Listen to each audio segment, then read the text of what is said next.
بسم اللہ الرحمن الرحیم۔ السلام علیکم ورحمۃ اللہ وبرکاتہ۔ اعتراض ہوا کہ آپ نے دربنا اور دربتا میں 4 مسلسل حرکات سے بچنے کے لیے با کو ساکن کر دیا، تو دربتا بھی تو ایک کلمے کی طرح ہے اور اس میں بھی 4 مسلسل حرکات آ رہی ہیں، اس میں آپ نے با کو ساکن کیوں نہیں کیا؟ تو جواب دیا گیا کہ دربتا میں تا کی حرکت عارضی ہے اور الف کی وجہ سے ہے، کیونکہ الف اپنے ما قبل فتحہ چاہتا ہے، اس کی وجہ سے تا کو حرکت دی گئی۔ تو تا کی حرکت عارضی ہے اور جو حرکت عارضی ہو وہ نہ ہونے کے برابر ہوتی ہے، لہٰذا دربتا میں تا ساکن کے حکم میں ہے، اور تا ساکن کے حکم میں ہے اس پر دلیل دے رہے ہیں کہ یہی وجہ ہے کہ رمتا میں الف ساکت ہو گیا، کیونکہ رمتا اصل میں رمیتا تھا فعلتا کے وزن پر، پھر رمیتا میں یا متحرک تھی اور اس کا ماقبل مفتوح تھا، تو یا کو الف سے بدل دیا تو رماتا ہو گیا، پھر جو یا الف سے بدلی تھی اسے حذف کر دیا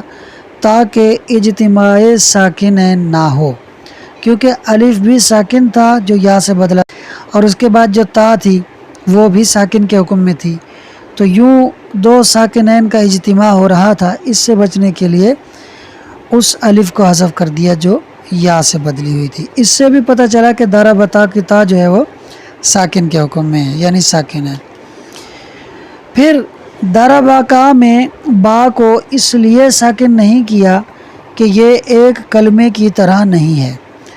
کیونکہ اس میں اصل کلمہ دربہ ہے اور کاف ضمیر منصوب مفعول کی ضمیر ہے جو فعل کے ساتھ اس طرح متصل نہیں ہوتی، فعل کا اس طرح جز نہیں بنتی جس طرح فاعل فعل کا جز بنتا ہے، کیونکہ کلام میں فعل اور فاعل ہی اصل مقصود ہوتا ہے، مفعول زوائد میں سے ہوتا ہے۔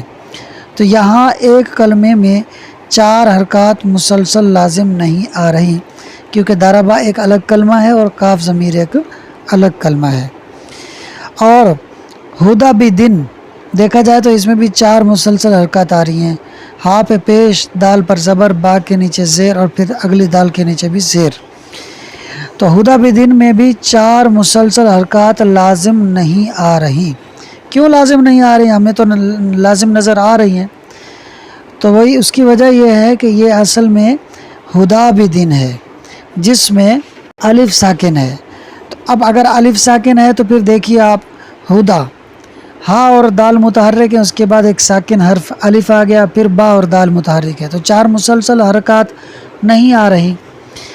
اور ہدا بدن میں الف کو تخفیف کے لیے حذف کیا ہے، جیسے کہ مخیتن میں الف کو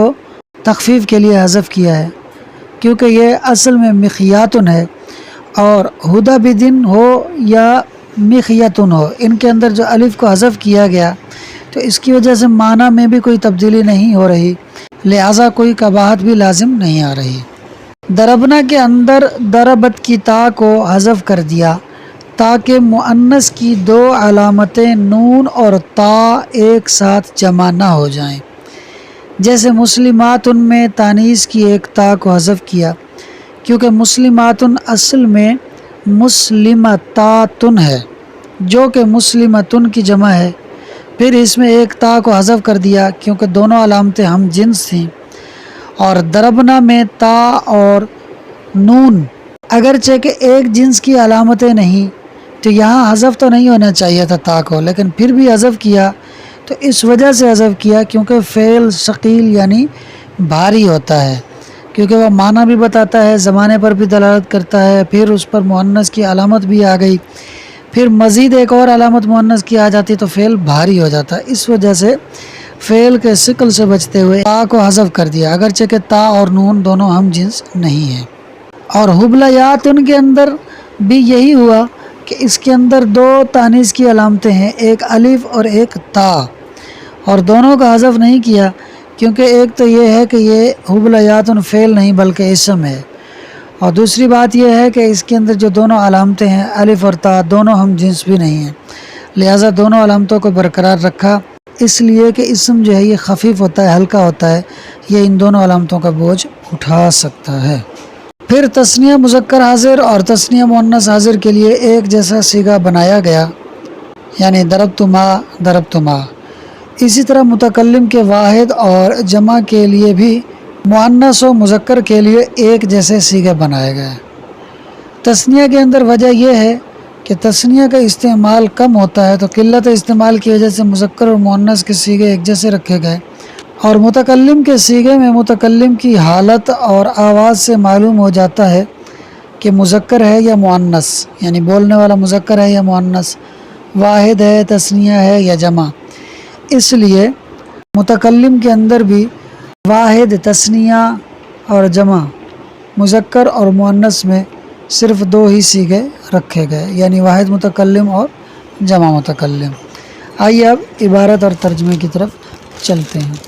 وَمِن ثم، اور اسی وجہ سے، لا يجوز العطف، جائز نہیں ہے عطف کرنا، علی ضمیرہ بغیر التأکید، اس کی یعنی ضربتا اور ضربنا وغیرہ کی ضمیر پر تاکید کے بغیر۔ فلا یقال ضربت وزید،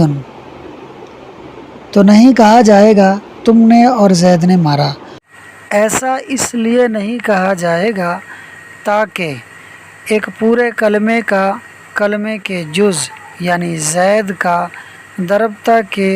تا ضمیر پر عطف کرنا لازم نہ آئے، بل یقال، بلکہ کہا جائے گا ضربت انت وزید، تم نے اور زید نے مارا۔ بخلاف ضربتا، برخلاف ضربتا کے، لأن حرکت التاء فیہ، اس لیے کہ تا کی حرکت اس میں یعنی ضربتا میں، فی حکم السکون، سکون کے حکم میں ہے۔ ومن ثم، اور اسی وجہ سے، یسقط الالف، ساکت ہو جاتا ہے الف، فی رمتا، رمتا میں، لکون تحریکی عارضا،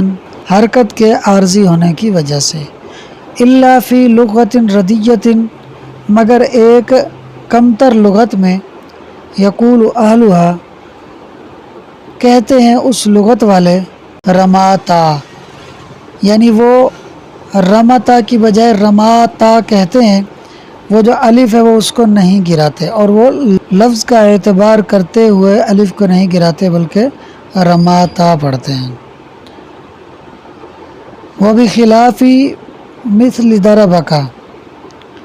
اور ضربک کی مثال کے برخلاف، لأنہ، کیونکہ وہ یعنی ضربک، لیسا کالکلمۃ الواحدۃ،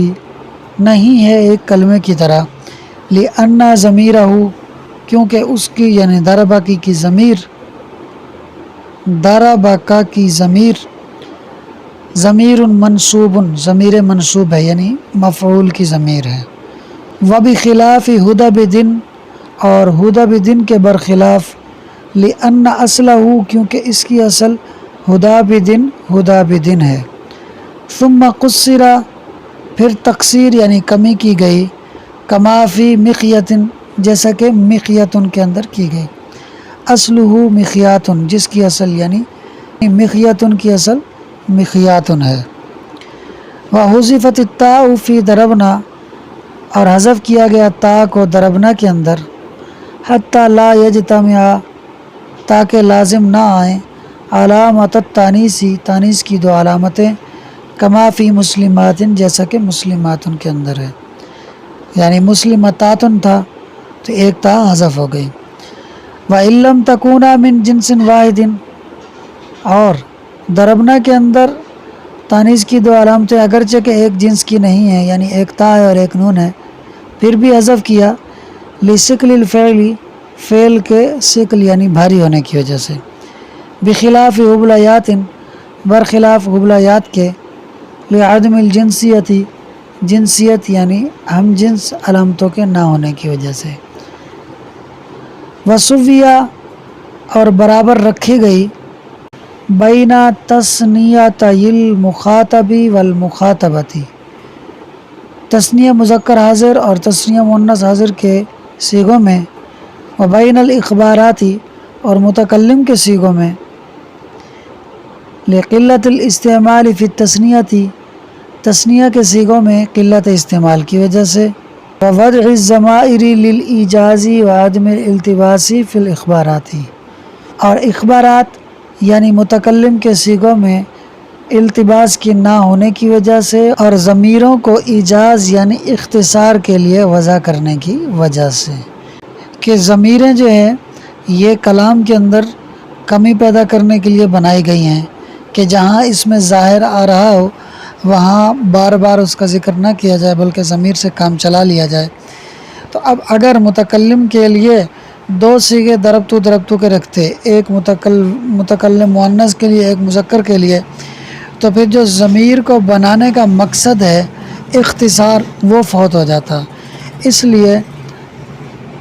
ضمیروں کو اختصار کے لیے وضع ہونے کی وجہ سے